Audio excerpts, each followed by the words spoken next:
Günter? Anna, hello there. Good to see you. Do you want to try to share your screen for? Yes, if I may, but then I need to be co-host, right? Okay. I believe so. Well, I can try anyway, but it's not needed, Günter. Huh? It's not needed that you are. Okay, it's not needed, then it's fine. Okay, so there we go. Just a second. Okay. And okay. Now I go for the full screen. This should be it, right? Yes. Okay. Yes. It's perfect. Okay. Yeah. So by the way, hello, Günter.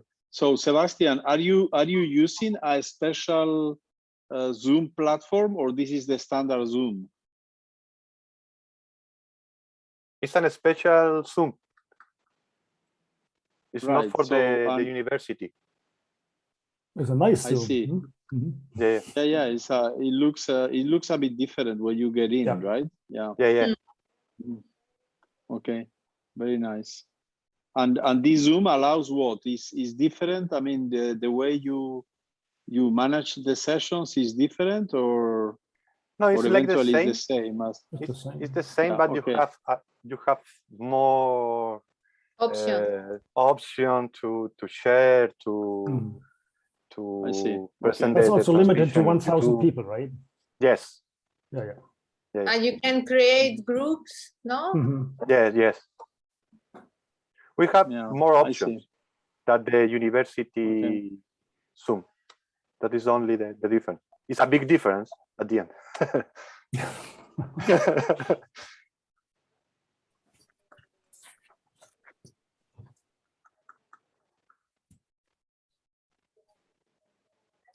Okay, see you in 5 minutes, no? Shall I go out of this screen sharing again, or can I leave it like this? I think it is okay. Fine. Okay. Good. No, Sebastian, we can see you. Yes. Yeah, it's okay. Yeah. Yeah. So I see that in this Zoom, every speaker has the same background, right? Well, this is organized, very well organized. We received the picture, right? Yeah. Oh, you got it. I see. Yes. It's not automatically done. So you got it, and then you. I see. Yeah. So you cannot post exotic pictures of the beaches in Franconia, or right? Yeah. Well, this would be very exotic indeed. Yeah. How is the weather in Bayreuth? We are this week in Bilbao, and it's awful here. It's raining all the time. We are in Germany, It's raining also. Yeah. It's raining. And now the Spanish TV says that the numbers are rising in Germany, right? Of COVID numbers. Yes, indeed. So I think we have 150 or. Yes, I mean, I think we are beyond India now. Yeah, but and why is that? Because many people I have no idea. Yeah, vaccine.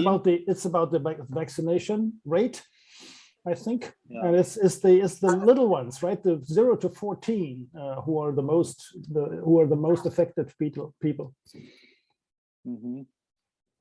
Okay, so this seems to be far from being over. It's far from over. The politicians don't want to lock down anymore, right? This is the problem. I think France is doing better now, right? And Spain also. But this may be temporarily. These waves are definitely. These are not, strict waves. They spread over the entire world at different times. Right. Yeah. So Chuang told me, I think I mentioned that yesterday, that even in Beijing numbers are rising again. So even in China, where the measures are so strict, the numbers are rising. So yeah. It's going to be hard to bring it down to 0 completely, right? Yeah. Well, we need extra shots every fall, like we do with influenza. I think this is what is happening in future. So now in Germany, they are giving the third shot. Are they already doing it or not? Well, over 70, so I'm not eligible, not yet eligible for but this. Eventually this will be extended to all the population, no? Or not? Sure. Yeah, this will come. Yeah, okay. No question about this will that. come. So it's a matter of time. Yeah. Okay. Yes. Yeah.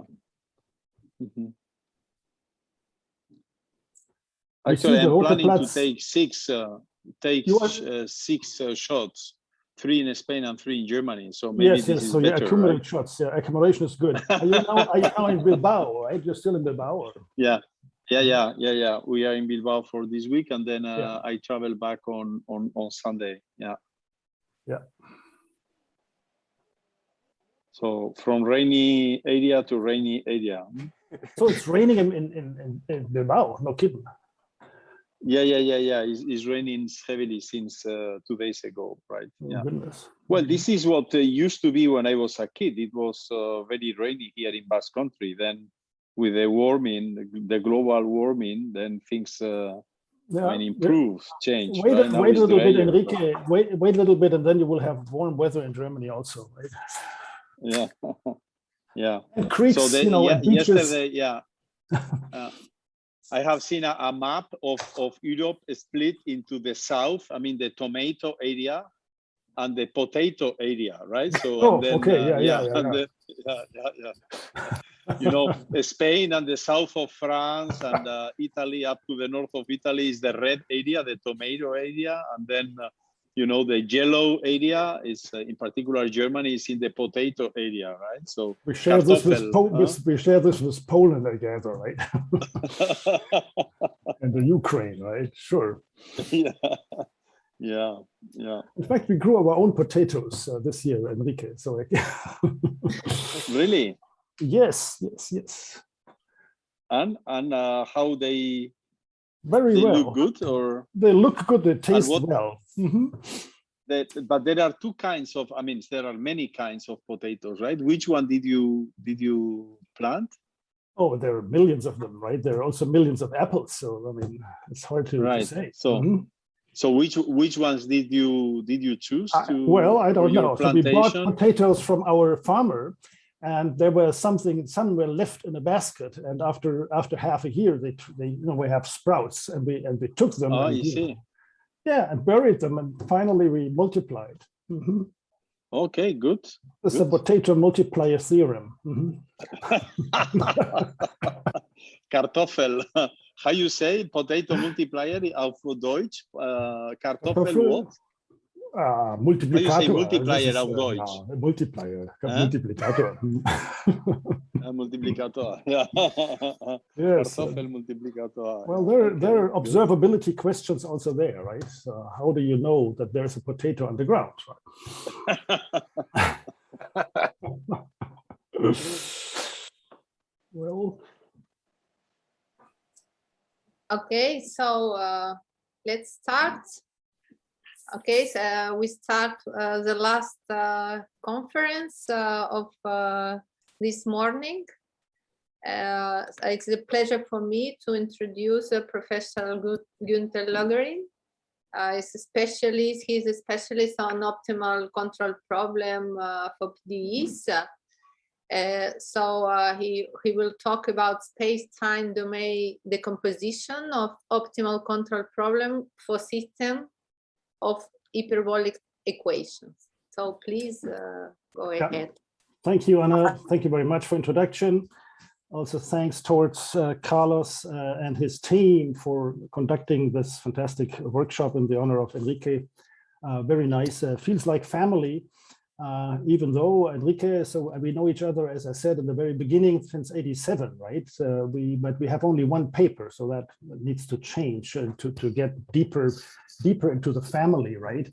But it feels very nice, and the atmosphere is great. So speaking of '87, you see, this was just 1 year after Jacques-Louis Lyons gave his John von Neumann lecture at the same SIAM annual meeting in 1986. And I remember well that after that, I talked to Jack Lagnese, David Russell, Tom Seidman, and all of them were completely stunned, right? It was completely incomprehensible at first rate. And it took a while until people realized, well, this is a variant of what has been done for 1D problems with moment inequalities, but was a lot broader. And I believe that, I wouldn't say none of the people in the audience, but very few of them would be here today without this particular achievement at that time. And I think it is always a matter of the right time, Enrique. So you entered the scene directly when this new principle was there, and in fact opened the field to PDE. Before that, no PDE people were interested in controllability. It was very, very few, maybe Walter Lippmann was one of the very few who was interested. So I think it is very important to be there at the right time. And as Alain Hérault also said yesterday, or the day before yesterday, it was just the time for you to enter the field, and you were a multiplier, energy multiplier in the sense of HUM, but also energy multiplier in the sense of publications and impact to the field, right?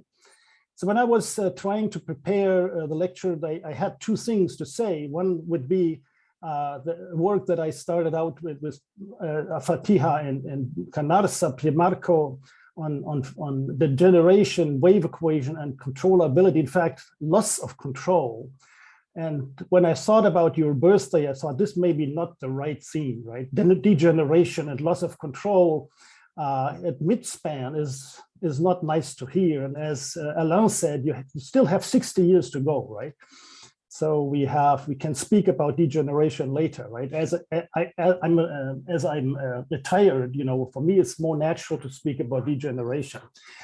So now looking into your enormous output, and the enormous, the complexity of the network of collaborators, right? The first question one has is, how the heck do you manage this, right? How the heck can you control all these publications and the network people? How do you allocate problems to nodes in this respect? And this makes me think about domain decomposition, right? Space and time domain decomposition, which is like you first hear that in the bachelor course in numerics. I mean, the first time you do fast Fourier transform, you talk about divide and conquer, right? Or DVD ad impera, or in a bad wording, master slave, which we don't really like to hear. And knowing that you are very democratic, and flat hierarchies, it is good to have domain decomposition that is flat and that is parallel, and that everybody is, happy with his piece of work, right? And the domain decomposition we do here is something like this. So we go away from Karl Marx, alienation of work, and make everybody happy in the sense that everybody optimizes his own problem. You will see that in a few lines. In any case, let me go back to an old paradigm, also back to the roots, so to speak. In 89, 87, 88, there was, of course, Jacques-Louis Lyons, who was discussing domain decomposition a lot with Olivier Pironneau and others, in particular also with his son, Pierre-Louis Lyons. And I would like to start with this method, because I will tell you later. So this is the paradigm that was introduced in a paper in 89 by Pierre Lyons. In fact, it was a proceedings, I gather. So you have the Poisson problem, and then you decompose the domain into two parts. You have continuity, of course, and you have the continuity of Neumann traces. And this is a plus because you have the normals on the correct side. So this is clear. This is not due to Lyons. This is just a way to interpret this. Now comes Lyons and says, well, now I take an iteration. And like this. So I do a Robin type iteration, or Robin type iteration, which is like this. So, and if you delete the indices, here should be an n+1 also. Then this is exactly the transmission condition that you would have, at the common boundary gamma. So the proof was rather simple, in fact, and you will see today, and this is the reason why I present this in this fashion. the proof of Lyon's in a different framework a little bit, but pretty much the proof of Pierre Lyon's at that time. What is astounding and what is very nice about this, what I particularly like about it, is the following fact. Of course, you can write this as a minimization, Ritz type, minimization of a functional. And now what you do is you take the original continuity condition and do a penalization. So his father, Jacques Louis, was doing, just the Lagrangian of this, and the son was doing somehow an augmented Lagrangian, even though it was not mentioned in the paper.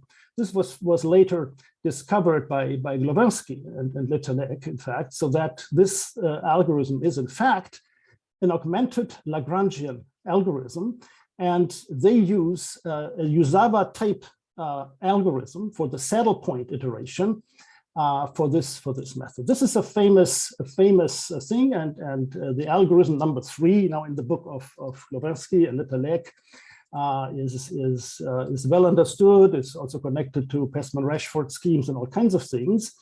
And so it was the first time that this was identified as being such a thing. So it makes it somehow also interesting for optimal control problems, because you start, the domain decomposition itself can be seen as the realization of an optimization problem.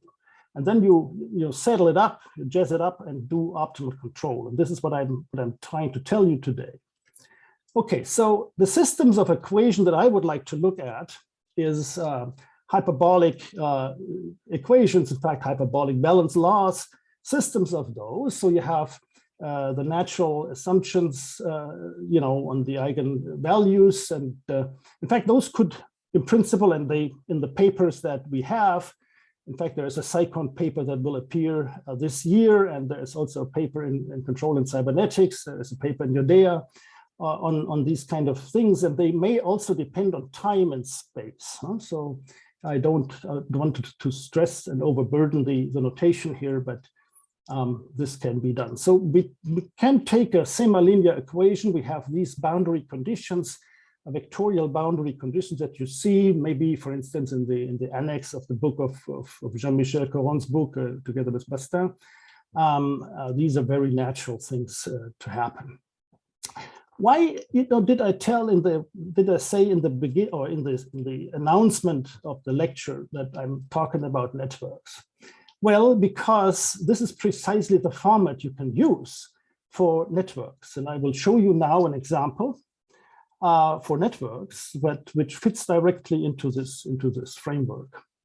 Okay, so you take the wave equation, 1D wave equation, okay, a 1D wave equation, along an edge, so you have a graph, a network, and each edge is a support of a wave equation, a 1D wave equation, and a scalar, in this case, is a scalar displacement. You can do it 3D, a 3D displacement of a one-dimensional string as well, of course.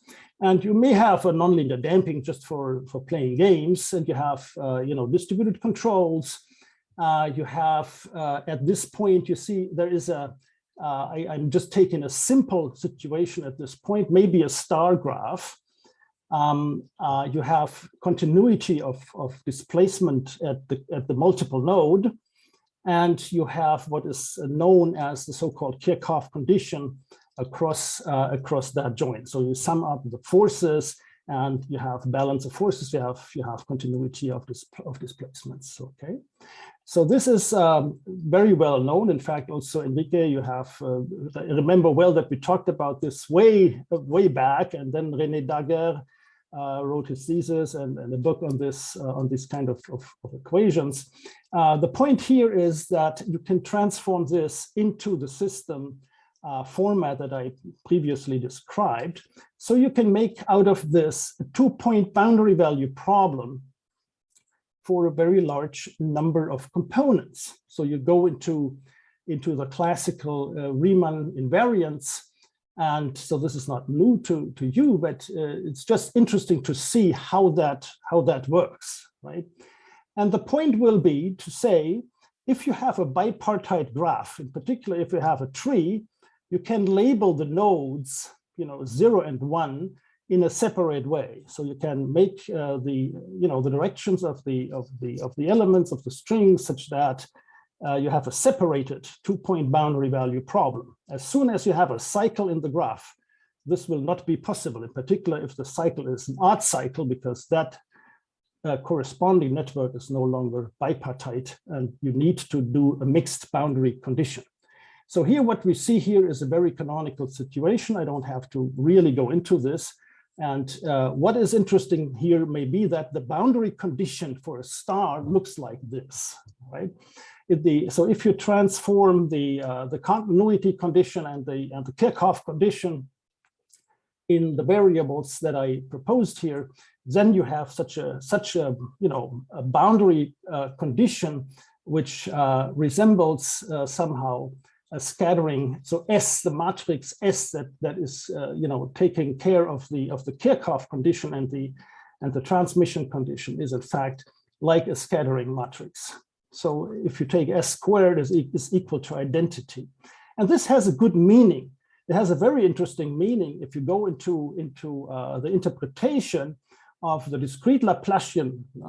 This has to do with the controllability of the finite dimensional control problem, right? And the powers of the discrete Laplacian are interesting properties. So here you have 2, because if you have a star graph, the control length would be 2. Right? Okay. In any case, so this can be written down, as I said, as a 2-point boundary value problem and fits into this framework. Let me now do something very, very stupid, simple, because I would like to not overburden the lecture with technicalities about the semilinear and boundary control problems. I would like to show you something very simple. And in fact, it was mentioned in the last talk of the discussion about the relation between hyperbolic and elliptic, and you will see immediately how this comes out here. So just take a distributed control, no boundary control, and then you do just the tracking type optimal control problem, right? And then you have the adjoint equation, and it looks like this. So you can check that. These are strange terms here, but it's a very canonical adjoint, which in fact you also find already in the work of Dave Russell and the early work. I mean, these are not surprising things. In any case, this is the system, and you have optimality conditions in case you do not have constraints on the controls, which we assume here. In the papers that I have, we have, you can also deal with constraints on the controls, but I don't want to do it here. Okay, so this is the system, and the point now is, in this particular case, which is, admittedly, is not of interest, right? I mean, distributed control, come on. But it is an interesting thing in the sense that you can convert, you can eliminate the state completely, and just have an equation in the adjoint variable, right? So you can do a formal differentiating, and then you arrive. Finally, there are different steps here. Look at the final line here, maybe. So you obtain a second order in space and time partial differential equation for the adjoint variable, right? Okay. This has to do with the fact that you deal with distributed controls only. If you do it on the boundary, this will not be like that. Okay, now the point is, as you can imagine now, having a second order PDE now on a square or on a rectangle, you could do the Pierre-Lyons paradigm, right? And design a domain decomposition that is in space and time, right? This is the first time that this is known now, because I was working with Jacques Lamiese, since the 90s on domain decomposition methods, and we used time domain decomposition and space domain decomposition, but it was never possible to do them simultaneously. And in principle, it is possible. And what I like to show today is also, because of the particular event here, that this goes back, that can be interpreted as a Pierre-Lyons kind of algorithm. Okay, so now we can transform this system into what we know, right? What we like to see. I mean, this is not an elliptic, not really an elliptic system. There is no ellipticity, but it is a system. And the number of components is if you look into the graph problem, can be very large, right? So it's a system. Nevertheless, you can write down a Poisson type, you know, with a matrix A, with a block matrix A, a system of equations in this rectangular domain. And now you introduce standardly, you introduce gamma is the trace, so introduce a co-normal derivative. And it turns out that in fact, the co-normal derivative can be written down exactly as you wanted before. So let me show you the picture now. Okay, so what we want to do is we take this square. This is from 0 to L, and from t is 0 to t is t. We do like 4 domains, right? You can do n domains, it doesn't matter. And then, you know, you have space domain decomposition would be a decomposition in the horizontal. Time domain decomposition would now be in the vertical line, right? And so the ultimate goal is to decompose the problem into little bricks that have a nice, you know, suitable size to be able to be computed. Okay, and then the algorithm is, if it converges, you have a complete parallelism, right? I should mention maybe other approaches. You know, time domain decomposition has been done by also in the laboratoire Jacques-Louis Lyons by Yves Médey and Torinici and others. The so-called parareal scheme, which is not the same as here, but I don't have the time to dwell on this. So this is the domain decomposition, and this is just, you know, this slide just explains what you see on the picture, just for the mathematical notation. Now, if you remember the first or the second slide, you see the time-space domain decomposition simultaneously is now exactly this thing here, right? So you have a semi-elliptic equation. This thing has a kernel. You have a semi-elliptic equation. You can work in the quotient spaces, but you can also work directly. You have boundary operators that I do not make explicit at this point in time on the fixed boundary, and then you have Robin type transmission conditions, right? In this formulation, and I show you now how this is handled, and then you see, you know, this is like a flashback to Pierre Lyon's time. So you see the proof somehow of Pierre Lyon's in a more general sense, but also by, you know, and thereby you prove space-time domain decomposition. So this is, you introduce the errors. The errors, of course, obtain, you know, the errors suffice here the same differential equation. The data are 0 because, of course, they are cancelled, and so you have this kind of iteration. Well, now spaces, you go to the trace spaces. You have traces here, and then you have this norm, right? And at this point, it's formal, but this can be made precise, right? And now you have to define an operator. So you would like to embed this into a fixed point iteration, right?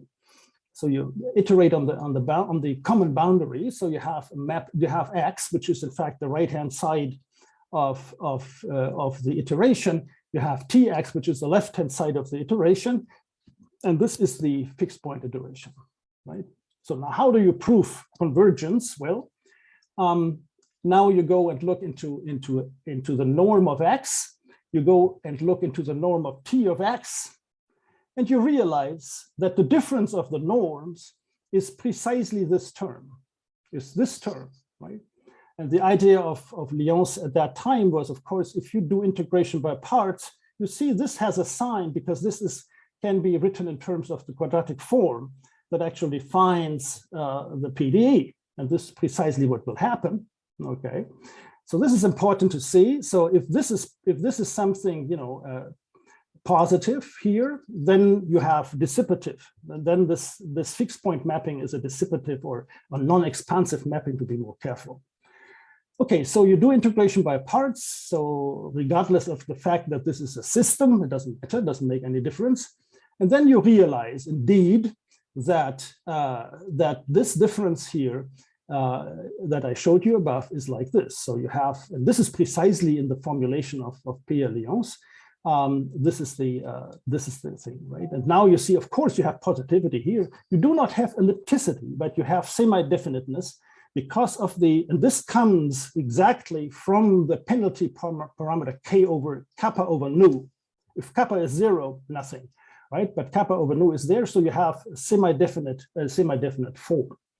Now, let me go and change a little bit the iteration. It doesn't matter, of course. I use under relaxation, which is very typical. And then you realize how this additional, you take the old portion of the old result and mix it with a new result. This is in numerical analysis. This is a standard thing, right? You do it in all kinds of Richard schemes. You do exactly this, and it turns out to be like this. Okay, so this is for this under-relaxed scheme.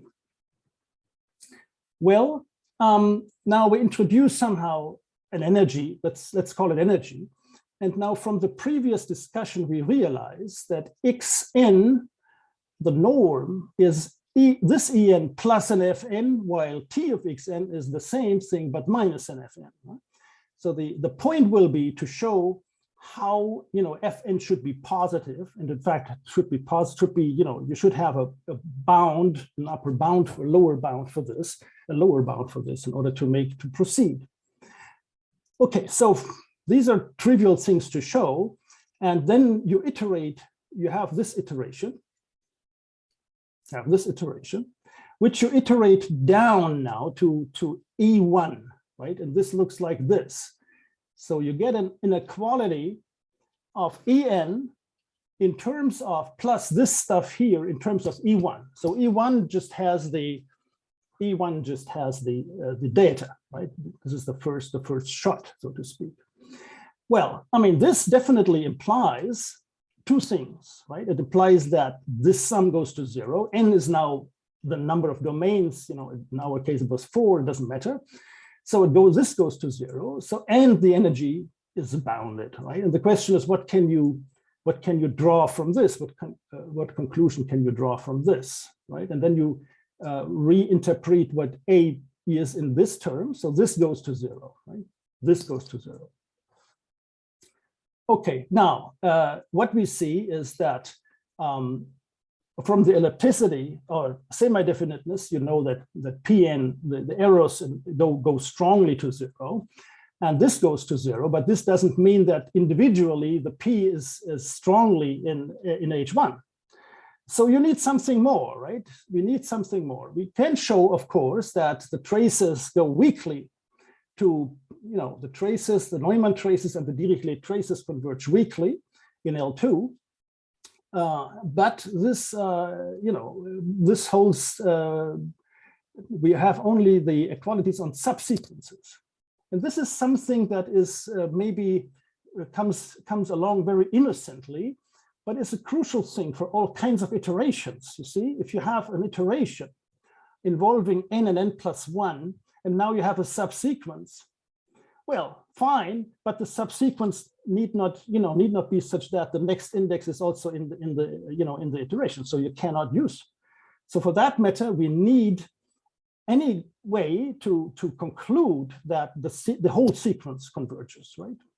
And this is done using this under relaxation, as a matter of fact. And this is a lemma that comes from Oppial. In fact, that was also used by Glowacki at that time, I believe. So you do this altered, this changed relaxation, under relaxed fixed point iteration. And then you have, using the result of Oppial, you see that, in fact, the entire sequence converges weakly, right? And this is the good news, right? Now we would like to, so we know now T is non-expansive, so we have seen that. And we know that 0 is a unique fixed point. And so we have conclusions in the weak sense for xn and t of xn, but we do not know from this, we cannot infer strong convergence. Here's another gimmick that we used, Jack and I, in our book, in fact, a lot. This is the theorem of Schäfer that says the following. A mapping is called asymptotically regular if for any x in a C, so that could be entire space, that this difference, so this is in fact the iteration of the sequence, tends to 0 strongly as n goes to infinity. And then there is the theorem, if T has at least one fixed point, then the mapping T epsilon, so the under-relaxed mapping is in fact asymptotically regular, so you do have strong convergence. This is an amazing old theorem. So this means in turn that this is now going to 0. And now we have to look what this does. Okay, here is the expression for that. So we have, this is a bit tedious, you know, but you can believe me, if you do the real systems with boundary controls, you know, you're filling pages. And some of them who have been sitting in the Rome conference in Indam may have seen that. It was terrible. And I was shy to do this again, right? So this can be done. And then you actually see that, in fact, you do have convergence. So the theorem here is that this stuff converges strongly. I mean, P converges strongly anyway, but also these traces converge and strongly. In particular, if you have epsilon larger than 0, then you do have this kind of convergence. So in conclusion for that part, you see that indeed with this gimmick you can reinterpret the time domain decomposition and space domain decomposition that Jack Lanese and myself treated over the years and accumulate in the book, can in fact in some cases be seen as all in one, and in fact be very closely related to the Pierre-Lyon's paradigm. In fact, I should mention that Jean-David Benamou and Bruno Deprez used this kind of method also for optimal control problems, and we then embarked to do this for problems on networked domains, for the Maxwell equation, for wave equations in higher dimensions, also networks in higher dimensions, which is an interesting topic in itself. And I'm still, looking forward to make contributions on that part. Okay, so the point is, and this is what I said, very sloppily about Karl Marx. You do domain decomposition, so you allocate labor, but and typically the little problems, they don't have, they don't see the goal, right? And here it is different, right? Here is like this. So the decomposition, so you do a domain decomposition of the optimal control of the optimality system, but the resulting decomposition is itself an optimality system of a small optimal control problem. This is what I meant, sloppily saying. You make people happy because they the little bricks they work on is precisely an optimal control problem to optimize. And this is in fact a similar optimization problem than the one the master has in mind, right? So this is what is called a virtual control problem. And this can be used, in fact, this fact can be used if you go for numerics. I mean, it turns out that this domain decomposition is in fact a domain decomposition of an optimal control problem, not of a PDE. And also of a PDE, but you can use software for optimal control. And then you don't have to care about, discretizing adjoint equation and stuff. You just take it from the shelf, right? This makes it reasonable. Now, I have only a couple of minutes left. The real thing here, where you have boundary controls and stuff, this appears in Psychon. We did now time domain decomposition. This is the system. And what you do very naturally, of course, you have breakpoints in time. you have then the little bricks are then now time intervals with a full space interval, and then you have these transmission conditions across the time boundaries, right? And then you do the same. It looks a little different, but it is in principle the same idea. Is the same Pierre Lyon's idea for this, right? So you take these somehow Robin type conditions, which are not Robin type at this point, but with hindsight to the Pierre Lyon's algorithm, looks like similar like this, huh? And it looks the analysis then of the corresponding iteration goes the same line. So you introduce an X, you introduce the iteration, you introduce the spaces, and you prove convergence even for a semi-linear problem where the semi-linear is smooth and small, or can be, depends on the parameters that you put into the cost function. Of course, you can compensate small nonlinearities by the parameters of the cost. Right. This is what is important to understand here. And again, I don't go into the details, of course. And again, you see that this time optimal control. That's not time optimal. That this time decomposed problem is in fact a sequence of time of control problems on small time scales, right? So you have on each interval, you have such a virtual control problem. See, the virtual controls are now these phi k's. Okay, so if you crank the machinery, do the Lagrangian, differentiate through and so on, you will find precisely the decomposed domain decomposition of the optimality system, right? Now let me finish up here with some of course we cannot read this at finite time. I do some experiments for the time domain decomposition for a very simple problem that comes from the wave equation. Do the first order writing, and then crank the machinery. What I show you is somehow the dependence of the under relaxation parameter. It turns out that this is a very important parameter. You see, finally is Zuazua, right? Finally is Zuazua, and Zuazua is slow. Zuazua is not. There is no convergence, exponential convergence rate or something, right? So it's much less than Parareal, where you have fixed convergence rates, huh? But is completely parallel in contrast to the others.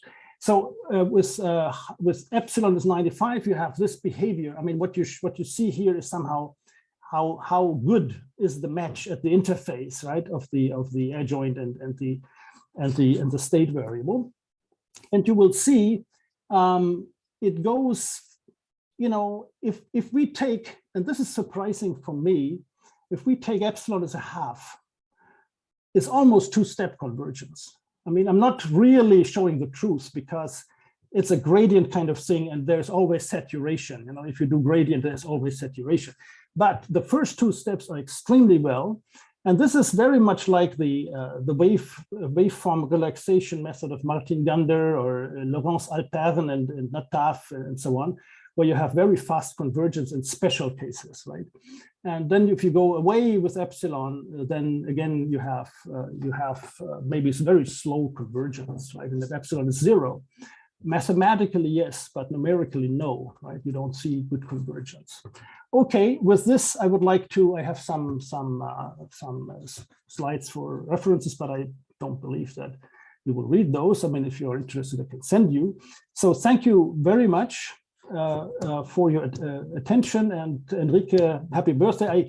I already had the chance to say this at the actual date. Anna knows well, obviously, which is the 28th of September, and where we had a little reception, and we said something about your achievements, which I don't have to repeat now. Thank you all for listening, and yeah, thank you. So thank you very much for this wonderful talk. Some question or comment? Alessio, please. Oh, I was just making a virtual applause to Günter for his nice talk. It was no question. Okay. Can I ask a question? Yes, I mean, yes, this is a very general question, right? So Günter, maybe, but you might know, I mean, if anyone knows, you might know whether, is there any analysis of how optimally one can decompose a domain so that any of these variants of the domain decomposition technique converges optimally? I mean, what is the optimal splitting of in a domain with the perspective of applying domain decomposition?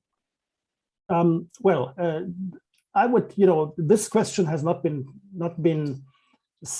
answered in this context. This is like non-overlapping domain decomposition, right? And you could, and we use it for networks. So in networks, there is no question about the optimal decomposition, because it's a structural mechanical method to somehow decompose the network into the local substructures like beams or strings or plates. But you are right. The question is not settled, to my understanding, in this particular framework. I'm not saying that it's not settled at all. I mean, I'm sure that if you do the discretization first, right? This is what most of the domain decomposition people do. I mean, there's very little, to tell the truth, very little on the PDE level to prove convergence, right? And one could, of course, do like somehow a shape optimization, thinking to bring this into place, to deform a domain and then see how the convergence is, right? But as I said, the convergence of the Zuazua, theoretically is there. You cannot say a lot. At least I don't know. I mean, there is some results on how do you do the under relaxation or over relaxation.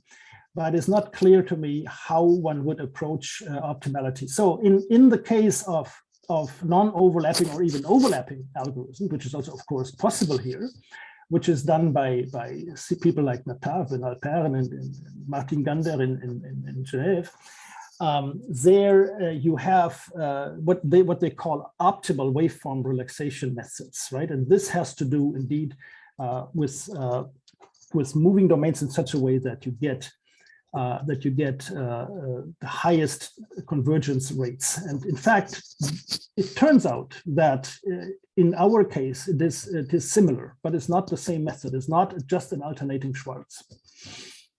So in their setting, you said in the setting of NATAF, they do this analysis of what is the optimal decomposition of the domain?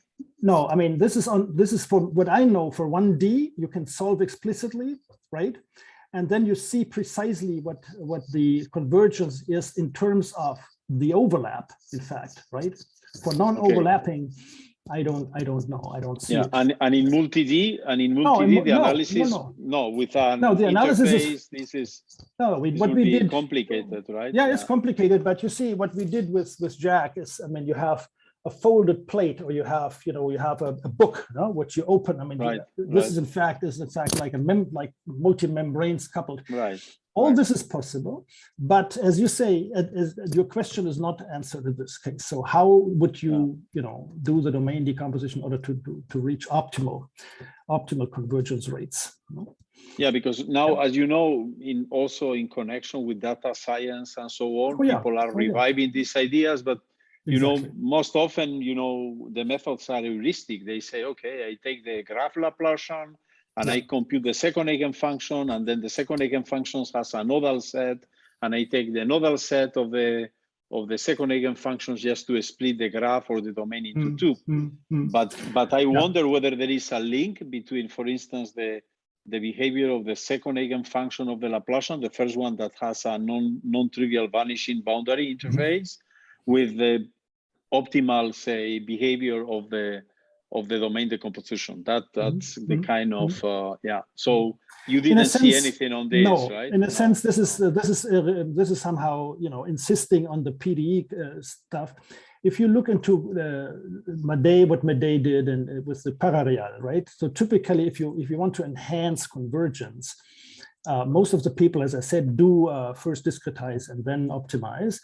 And then the parareal, which is somehow related to multiple shooting, is always a two-step kind of thing. So you solve on a coarse scale, which you could do here also. I mean, solve on a coarse discretization, the whole thing, and then you have good input for the fine scale, and this interplay between coarse and fine is as the bottom of the parareal, and that works fantastically. Yeah. So, but this kind of method, I don't know of any optimal shape, optimal domain decomposition. Would be a good point. Thank you. Thank you, Günter. So, by the way, I should take the opportunity to thank you for so many years of friendship and support. As people know, I am now a Humboldt professor in Erlangen, but what people probably don't know is that these Humboldt professorships are probably the unique, unique grants in which one person applies and the other gets the profit, right? So, well, this is because he's not the applicant. I mean, it's not no, but it's good that people know, right? It's not the applicant who applies. I mean, it's the university who applies for the applicant. And then in this case, the university meant Günter Leugering writing an application that I was so lucky to then receive. So I think that is not, It's not pure altruism, it looks like it's not pure altruism, because now we are proud to have you here. From your side, it is. From your side, it was, because you were like, okay. It was so easy in your case to apply, because, still, it was done so that Humboldt couldn't say no, and that's we really we will never forget. Thank you again, and say hello also to Hause. Okay. Okay. Thank you. Thank you, Enrique. Thank you, Günter. Axel, yes, your question. Axel. Yes. Just to say, I was also interested in this subject that mentioned Enrique, about how to, since I am working in here in Santiago as a group in discrete mathematics, working on this wave equation on graphs, and they do that. They put the wave equation in a graph, in a general graph, and then they cluster the graph thanks to the spectral properties at each node. And I thought also there's a beautiful field of research trying to translate some results of PDEs to graphs and the converse. So it's a very interesting topic. Thank you for the remark. I would like to see this actually. I know that we have a big grant here in Germany, and Enrique is also part of it. We are talking about gas equations on networks, right? And the linear equation just resembles a lot the wave equation. So you have also semi-linear models, and clustering is a very good idea actually. Yeah, that's true. And with these methods, you can actually go down to individual elements. Right? I mean, you can. You see, this was a 2-point boundary value problem. You can cut in the middle. And then you cut artificially, but you can also somehow decompose, and this is the major part of the work, decompose the coupling at the boundary, right? So you get single strings or single elements, single plates or whatever being involved. So you can apply this to multi-link structures. Thank you. Just to remember. You're welcome. Thank you, Axel. So we have another question from Mamadi. Please. Yeah, okay. Thank you, Günter, for the nice talk. So even if it's the first time I meet Günter online, even if nice to meet you. We have a paper together, Sure.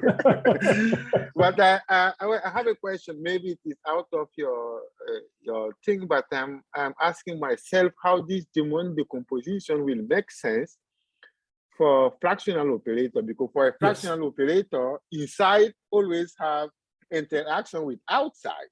Then how this decomposition will be, because even if I'm inside, you decompose the domain in true and false. So the one who is inside one already interacting with everyone.